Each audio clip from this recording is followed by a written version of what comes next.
Mic number 2 में कोई गैर मुस्लिम भाई? जी हाँ। मेरा नाम आनंद करवा है। मैं बाई प्रोफेशन सीए हूँ। मैं डॉक्टर जाकिर साहब को दुबई से जानता हूँ। वहाँ पे मेरा एक मुस्लिम फ्रेंड था, उसने आपके बारे में मुझे बताया था। मैं आपका शुक्रिया अदा करना चाहता हूँ कि आपने इस्लाम के बारे में बहुत सारी भ्रांतियों को दूर किया है। मेरी मुसलमानों के बारे में जो अच्छी बातें हैं वो ये हैं कि मुसलमान लोग ज़्यादातर झूठ नहीं बोलते हैं, किसी को धोखा नहीं देते हैं, दूसरे का पैसा भी नहीं खाते हैं। लेकिन मुझे एक बात मुसलमानों से कहनी है कि वो लोग गाय का मांस क्यों खाते हैं। आनंद भाई ने सवाल किया।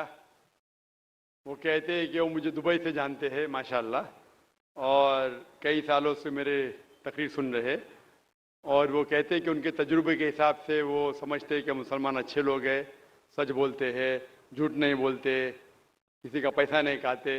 लेकिन एक उनको मुसलमानों के बारे में एक चीज़ जो खटकती है कि मुसलमान गाय का गोश्त क्यों खाते, वो उनका सवाल है।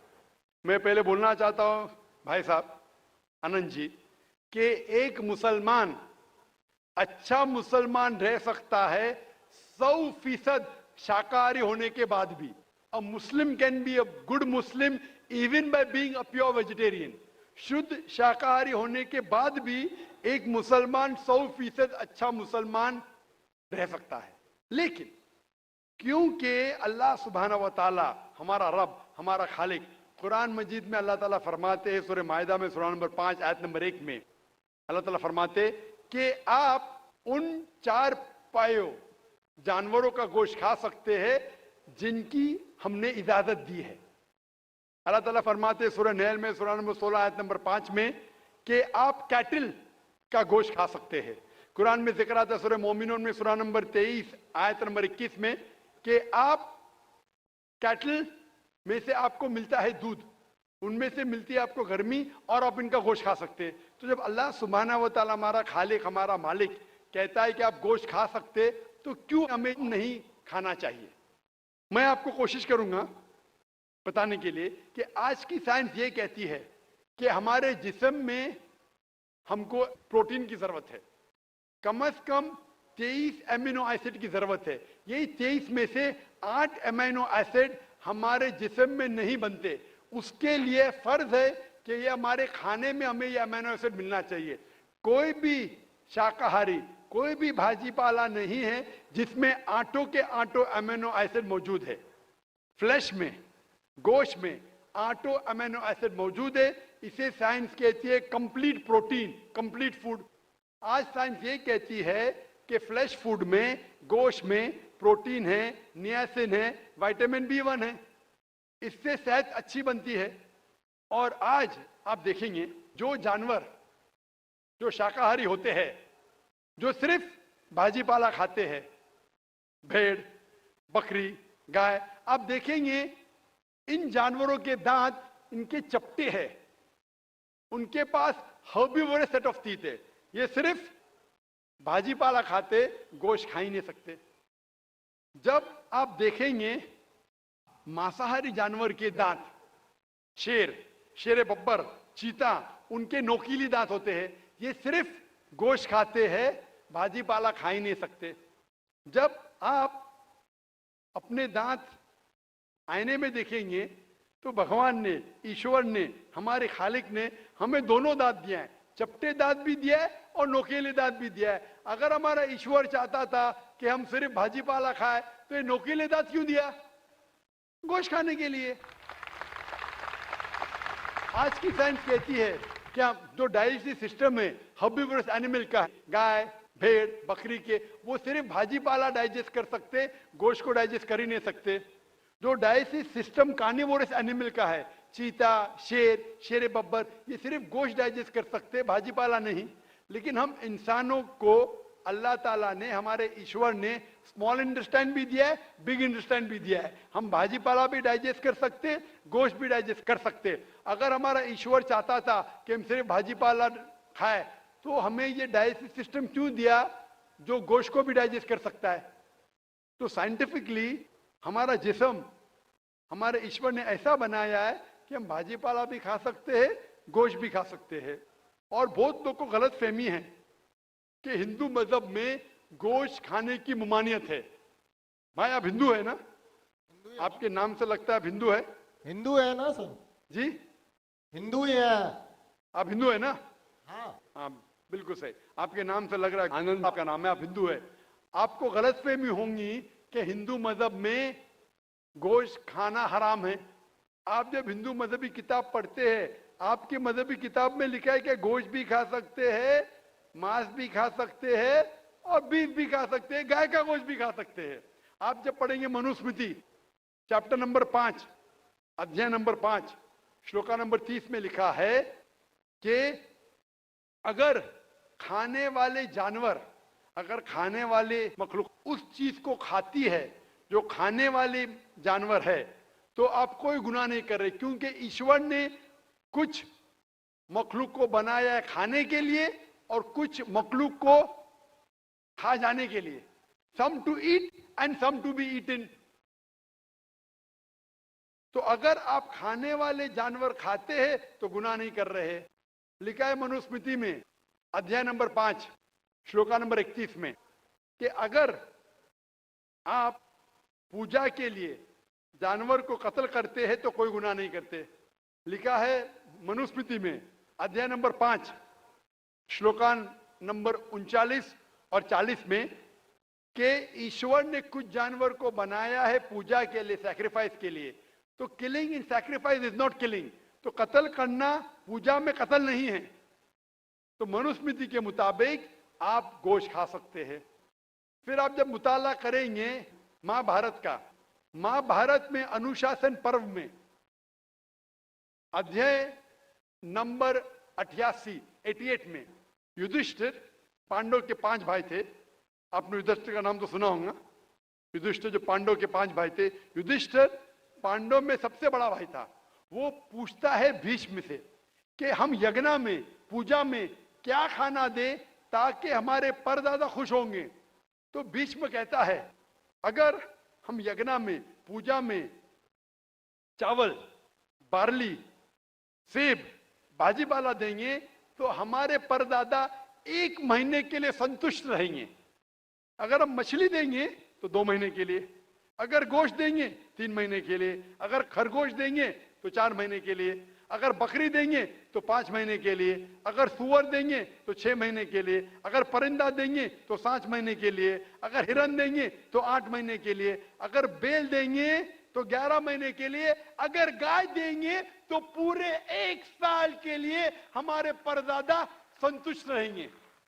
1 साल। क्या दूध की बात कर अगर रहे हैं सर? आप बफेलो देंगे, बफेलो तो 12 साल के लिए, अगर राइनोसरस देंगे या रेड मीट, लाल गोश्त, तो हमारे परदादा हमेशा के लिए संतुष्ट रहेंगे। पूरा मेन्यू है महाभारत में, हिंदू किताब में पूरा मेन्यू है। क्या चाहते हैं? भाजी पाला, मछली, गोश्त, खरगोश, हिरन, बीफ, बड़े का छोटे का सब है।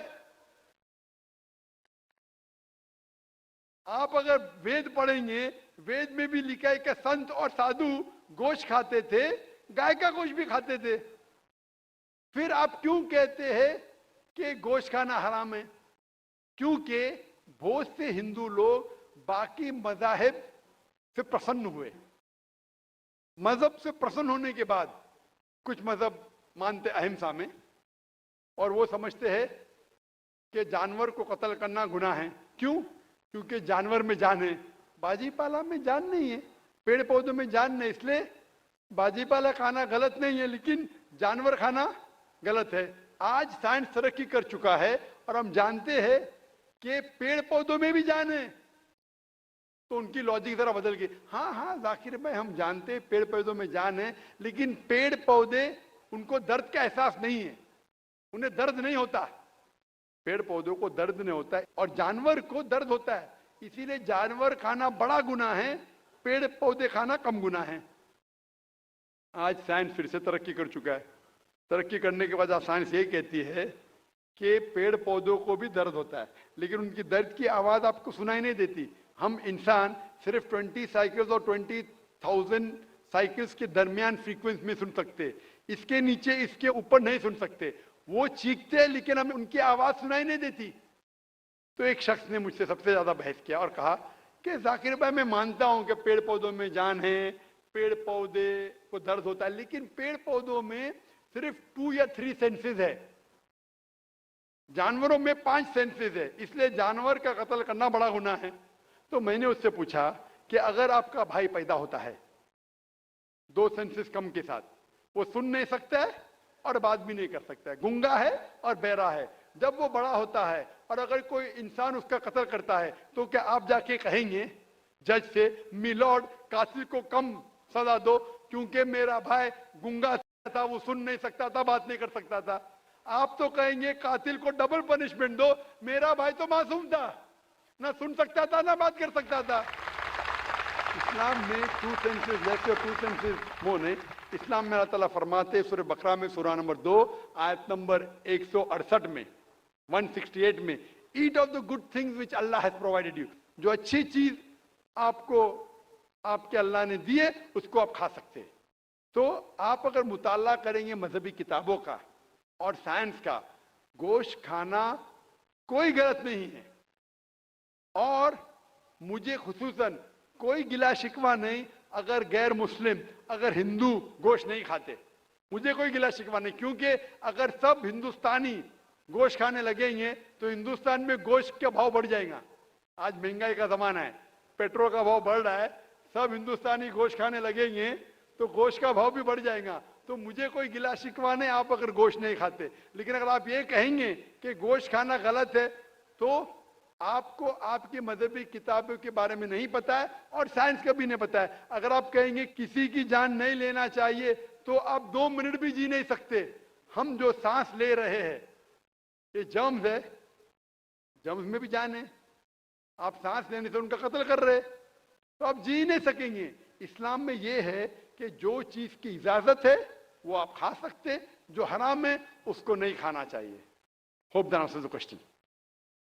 माइक नंबर 3 में अगर कोई नहीं हो तो हम माइक नंबर 4 में हमारा इंतजार कर रही हैं खातून, हम उनको मौका देंगे। मैं बैजनाथ गुप्ता जी बोल रहा हूँ और मेरा कहना है कि अल्लाह अगर जर्रे जर्रे में है तो देखा जा सकता है क्या? भाई साहब ने कहा कि अगर अल्लाह हर जगह हर जर्रे जर्रे में मौजूद है तो क्या देखा जा सकता है? ये हिंदू फिलॉसफी है कि अल्लाह हर जर्रे जर्रे में मौजूद है। कुरान के मुताबिक अल्लाह की ताकत, अल्लाह का इल्म सब जगह मौजूद है।